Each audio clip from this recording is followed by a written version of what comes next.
नबी पाक अलैहिस्सलाम ने एक शख्स से पूछा क्या दुआ मांग रहे हो, तो उसने कहा या रसूल अल्लाह मैं अल्लाह की बारगाह में सब्र का सवाल कर रहा हूँ। तो हुजूर फरमाने लगे सब्र तो मुसीबत पर होता है। या रसूल अल्लाह फिर क्या मांगूं? आप इन जुमलों और लफ्ज़ों की गहराई को समझें। सब्र के लिए तो पहले मुसीबत आएगी, फिर सब्र आएगा। तो या रसूल अल्लाह क्या मांगूं? फरमाया तू रब से आफियत मांग। माना क्या है? मुसीबत आए क्यों? अल्लाह तुझे अपनी हिफाजत के हिसार में ले ले। वो वक्त ही क्यों आए कि जब तेरी तबीयत उलझ जाए, जब तू परेशान हो जाए, जब तू तू अल्लाह से आफियत मांगना।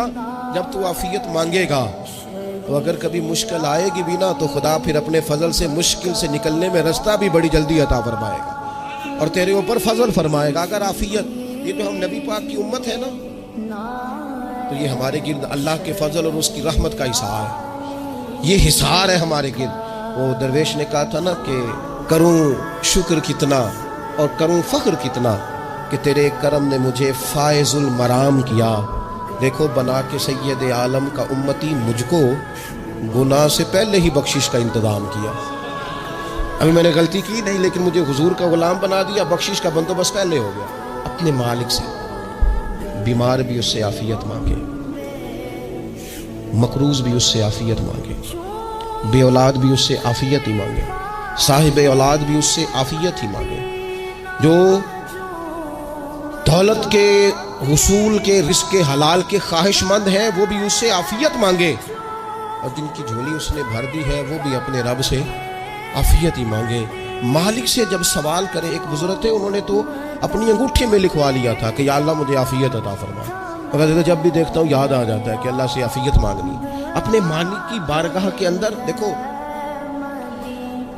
मैंने देखा है, वो किसी ने कहा था कि तेरी ख्वाहिश है कि वो तेरी आरजू करे पूरी, और मेरी ख्वाहिश है कि तेरी आरजू बदल जाए। कुछ लोग ऐसी ख्वाहिशात भी लेके आते हैं कि जो पूरी ना हो तो बेहतर होता है। इसलिए आपको पता है मौत मांगना जायज़ नहीं दीन में। मसाइब से घबरा कर, मुश्किलात से घबरा कर, ज़िंदगी के मद्दोजज़र से परेशान होकर मौत का सवाल करना जायज़ नहीं। किस तरह जायज़ है?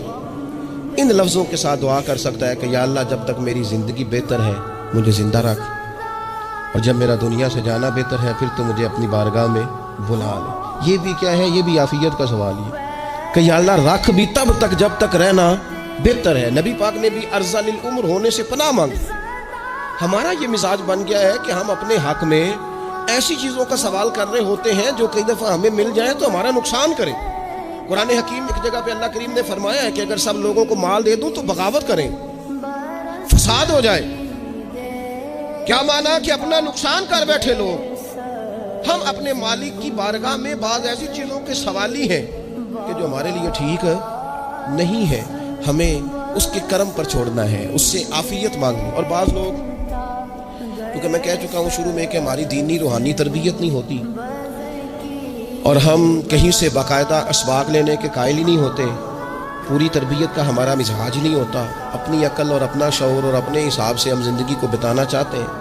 और ये जो मेरा दौर है ये वैसे ही उलझा हुआ ज़माना है, इल्ला माशाअल्लाह। पता नहीं कोई क्या बोल रहा है, कोई क्या कह रहा है, ऐसे है जैसे कोई मेला लगा हुआ और कान पड़ी आवाज़ सुनाई नहीं दे रही। जिसकी दुकान पर कोई गाहक नहीं वो भी कह रहा लाइनें बना लो।